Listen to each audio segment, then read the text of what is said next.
Hi, this is an introduction to photosynthesis. If you go on to take a higher level biology class, you will definitely get a lot more detail than you will get today. This is just meant to be a general overview. It's part of our energy unit. So you've had lectures on energy concepts, enzymes, cellular respiration, and now this is photosynthesis.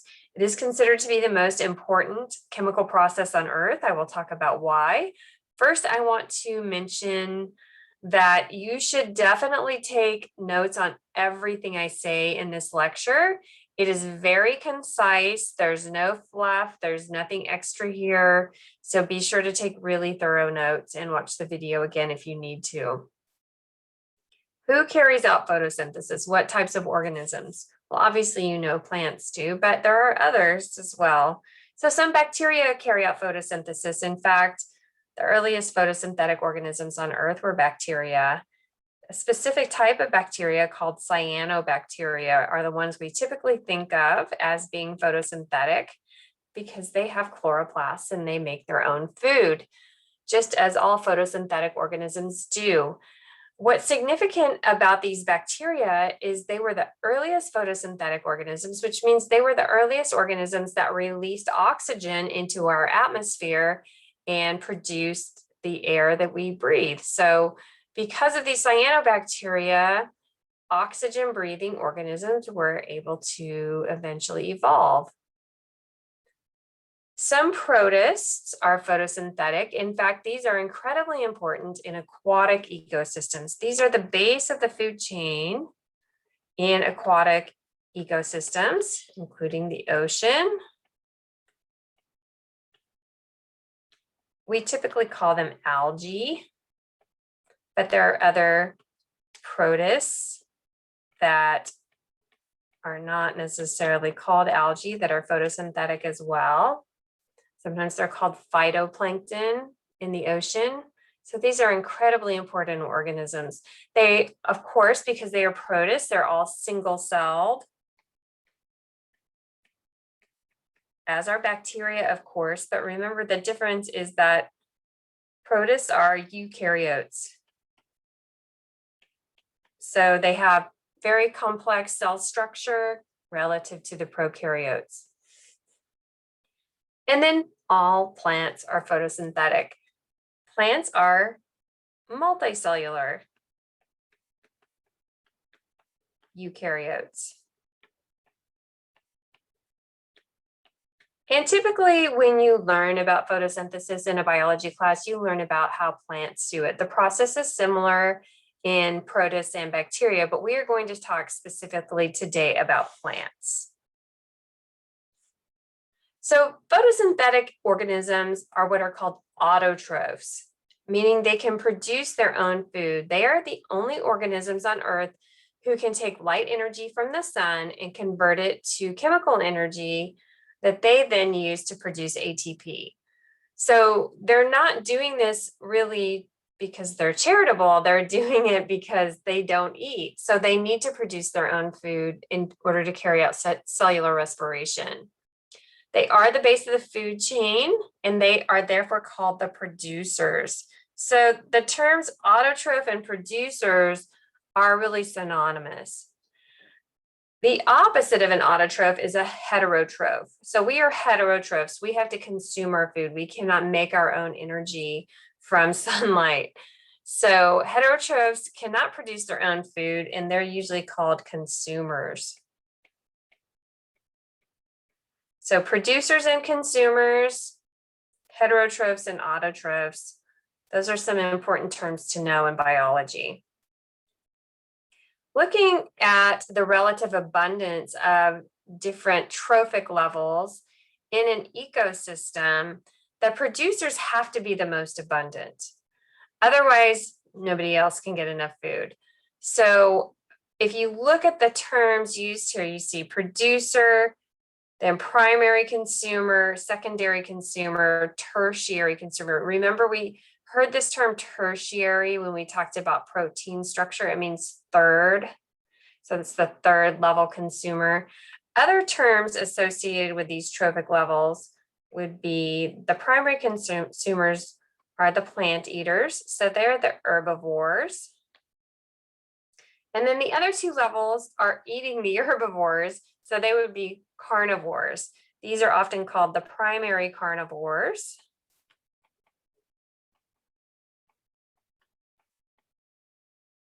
And these are called the secondary carnivores.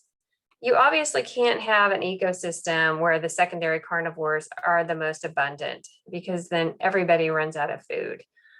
And one of the reasons for this is related to the next concept, and that is as energy is transferred through a food chain or a food web, there is a lot of energy lost at each level. In fact, only 10% of the available energy is transferred to the next level. So starting with the amount of energy in sunlight, this J stands for joules, which is a unit of energy measurement.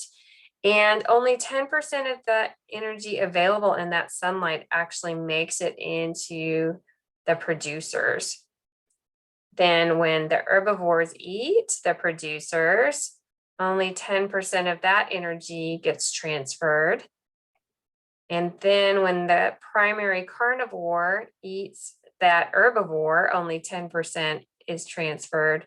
And finally, you can see by the time you get to this top level, the tertiary consumers, or also called the secondary carnivores, only 10% is transferred. So there's not much efficiency in eating at this top trophic level. It's much more efficient to eat as an herbivore in terms of how much energy you get from your food. This is a reminder of the general equation for photosynthesis. You've seen it a few times now at this point in the semester. And this really drives home a couple of important concepts. One, what are the reactants and what are the products? Remember, they are the opposite of cellular respiration. So the reactants are carbon dioxide and water, and of course, sunlight. And then the products are glucose or other carbohydrates and oxygen. So why is photosynthesis considered to be the most important chemical process on Earth? Well, first of all, these are the only organisms that can take energy from the sun and convert it to food for the rest of the food chain. So the fact that they can convert light energy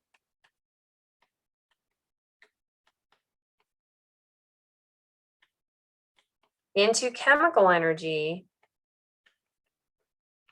in the form of that stored energy in the covalent bonds of the sugars that are produced during photosynthesis. Sorry about that. They also produce oxygen, which is the oxygen that we breathe. And they take in carbon dioxide. This gets used or taken into the photosynthetic organism during photosynthesis. This is how they produce sugars. So in this time when we're producing too much carbon dioxide through burning fossil fuels and other activities, it's really important for us to have an abundance of plants in particular and plankton in the ocean, phytoplankton, algae, to take in this CO2. Unfortunately, we have damaged our ecosystems through deforestation and habitat destruction to the point where we're not taking in as much CO2 as we're producing, and it's leading to climate change. This lecture is not about that, but it's important to realize the importance of photosynthesis in this balance through the carbon cycle. Photosynthesis, of course, is an endergonic reaction. We have mentioned this a few times before. And of course, that means the energy input is required. And in this case, that energy input comes from the sun. Remember that the reason energy input is required is because the products of photosynthesis have a lot more energy than the reactants. So we have the reactants down here, carbon dioxide and water. The products are glucose and oxygen. And those products have a lot more energy in them than the reactants. You can't eat CO2 and water and get energy out of that, right? So that light energy that comes in, part of that is being stored in the covalent bonds of that glucose molecule. And that then becomes the energy source for cell respiration, both in that photosynthetic organism and any organism that photosynthetic organism. So that's really a review concept. There is an electron carrier in photosynthesis that plays a really important role, and it's important to realize that it is a different electron carrier than we saw in cell respiration. It is called NADP+.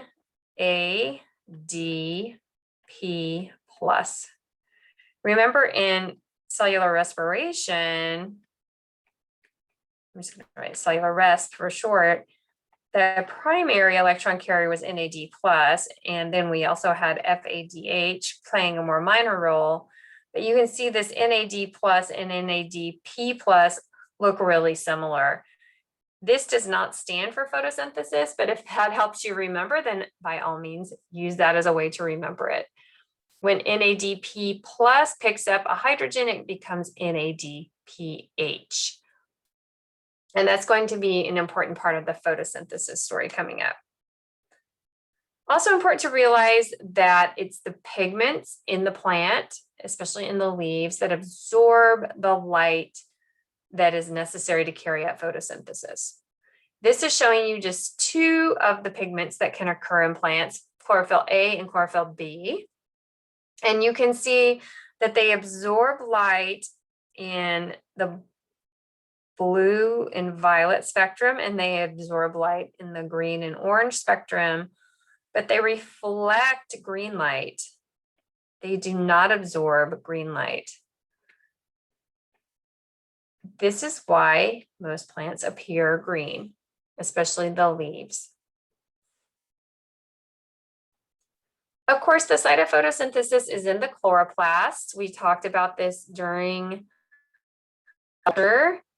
And you can see those chloroplasts inside a plant cell. So each cell has many, many chloroplasts. And the structure of that chloroplast is really analogous with the structure of a mitochondrion. I'm going to show you a cartoon version of that. And you can see that a lot of these names of the regions of the chloroplast are analogous with the same area of a mitochondrion. So there's an outer membrane, an inner membrane, and an intermembrane space. Those terms should sound familiar. And then rather than a matrix, the center area is the stroma.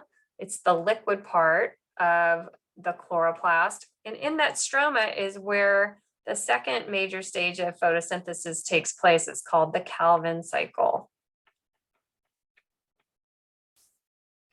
Also, you see these stacks of membranous sacs called thylakoids. These thylakoids, each one is made of membrane. And if we blew one up, you would see that just as all membranes are made out of a phospholipid bilayer, oftentimes with proteins embedded, the thylakoid membrane is the same. So it's made mostly of phospholipids, but then there are some really important proteins embedded in that phospholipid bilayer as well. So that's also analogous with the inner membrane of a mitochondrion. This is just a very general overview of photosynthesis. And sorry, I have to drink some water.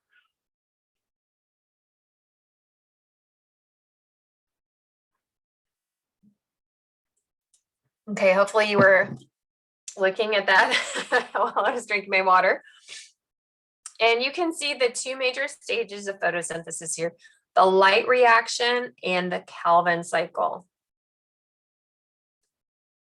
You can see that the light comes into the light reaction. The Calvin cycle used to be called the dark reaction, but it doesn't happen in the dark. So it's sometimes called the light independent reaction. Sorry, I have to cough now. My throat's getting really dry tonight.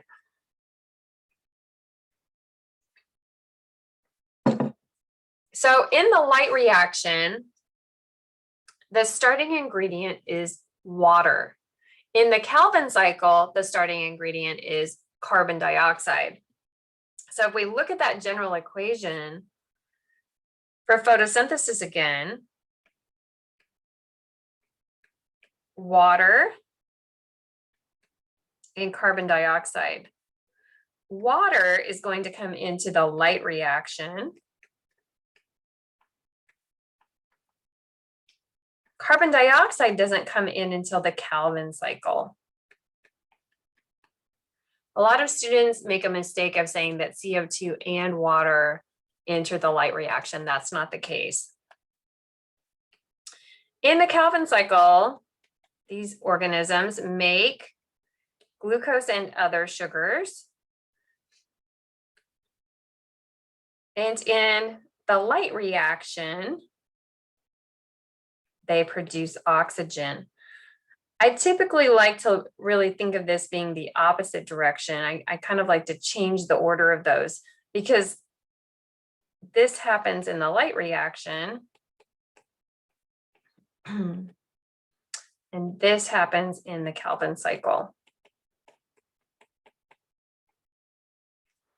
That's a little different than we normally write that.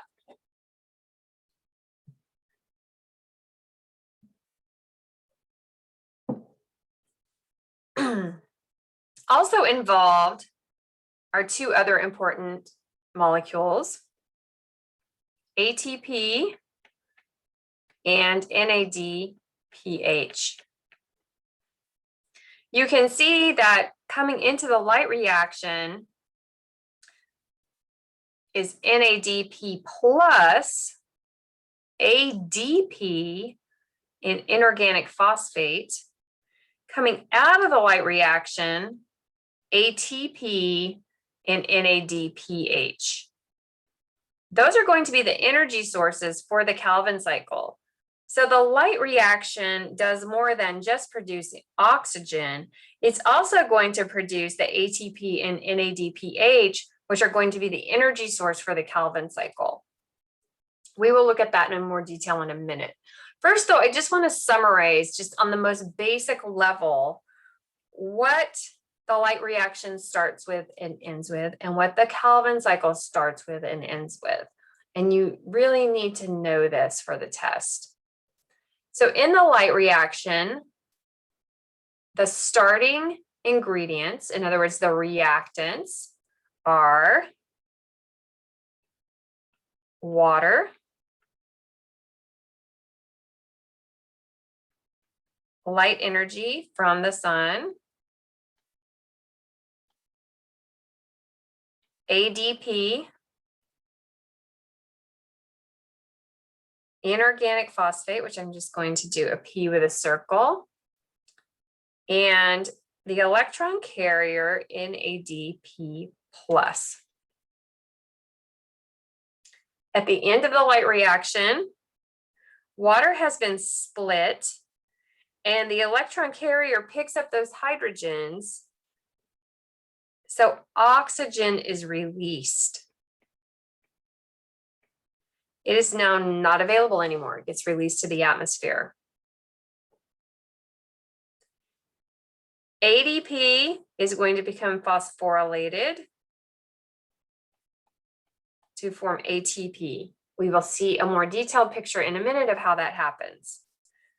And NADP plus picks up hydrogen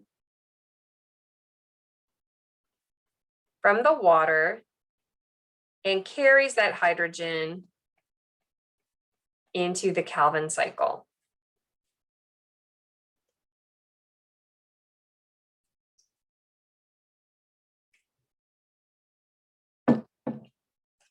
Okay, so two of the products of the light reaction then enter the Calvin cycle.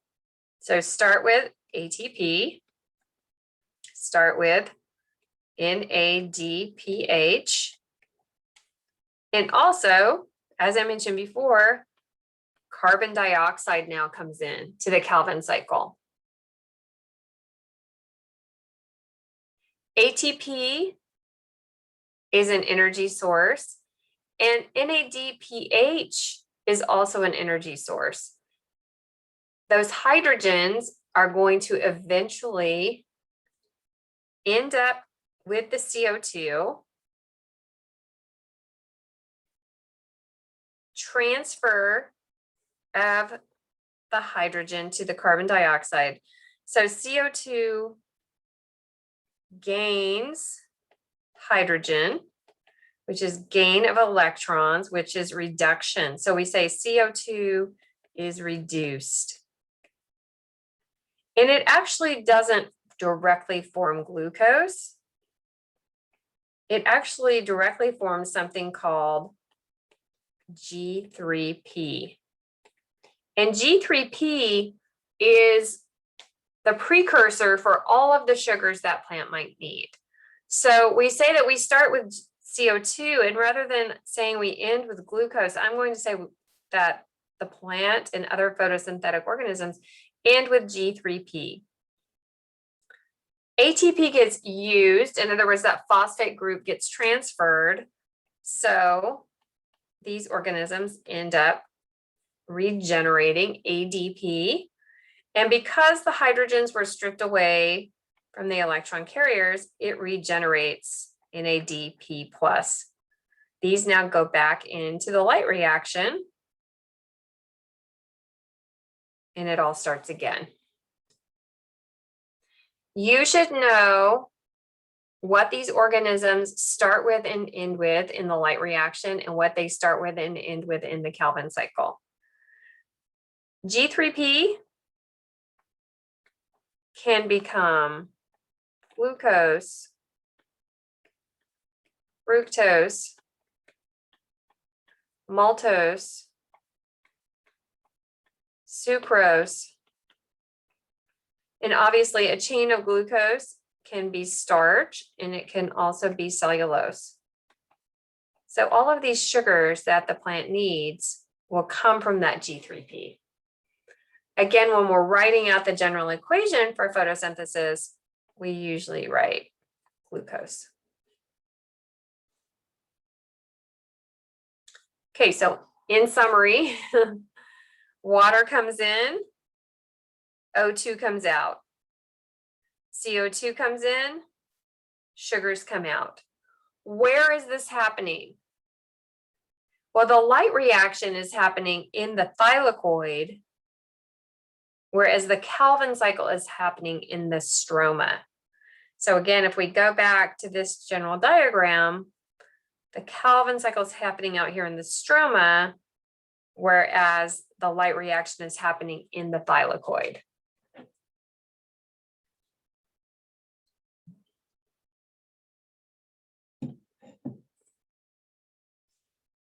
Okay, I am going to give you a little bit more information here because I showed you a minute ago that if we took one of those thylakoids and we blew up that membrane into more detail, you would see phospholipids with some important proteins embedded. And here they are. And this should look very familiar. This should look like the electron transport chain in the inner mitochondrial membrane. You should also recognize another key player here, ATP synthase. Remember that in cell respiration, ATP synthase was used as the enzyme through which those hydrogens flowed back across the membrane. Remember, hydrogens build up on one side of the membrane and they are charged. So they cannot just cross that phospholipid bilayer. The way they get back across, and the only way they can get back across, is through ATP synthase. And when that happens, it phosphorylates ADP to form ATP. So the way that ATP is generated to become an energy source for the Calvin cycle is using ATP synthase and using a concentration gradient with hydrogen, just like in cellular respiration.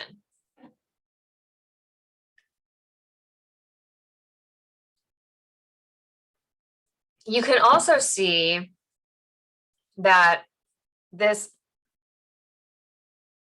protein complex is called photosystem 2, and this is called photosystem 1. These photosystems are another name for the protein complexes that are in that membrane. You don't need to know that level of detail. The reason I'm telling you that is if you read a textbook or watch another video on photosynthesis, you'll see a lot more information about the photosystems. All I want you to know is there are proteins embedded in that membrane that facilitate the pumping of hydrogen ions into the space. And when they come back across the membrane through ATP synthase, it generates ATP.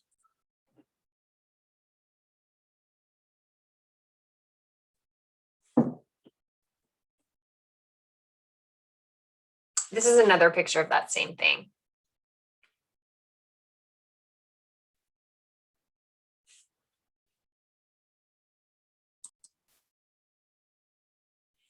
Okay, finally, I just want to take a couple of minutes to compare cellular respiration and photosynthesis.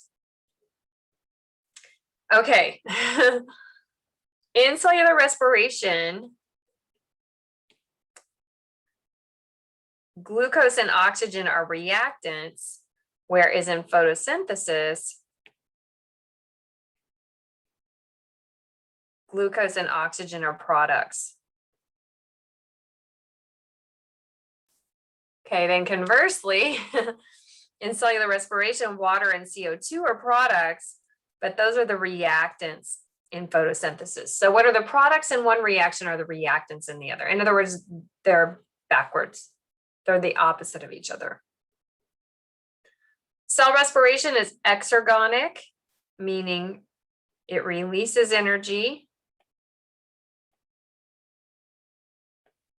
whereas photosynthesis is endergonic, meaning it requires energy.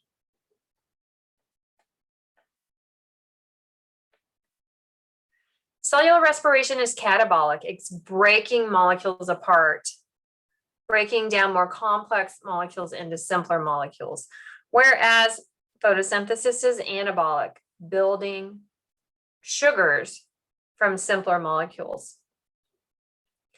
The electron carriers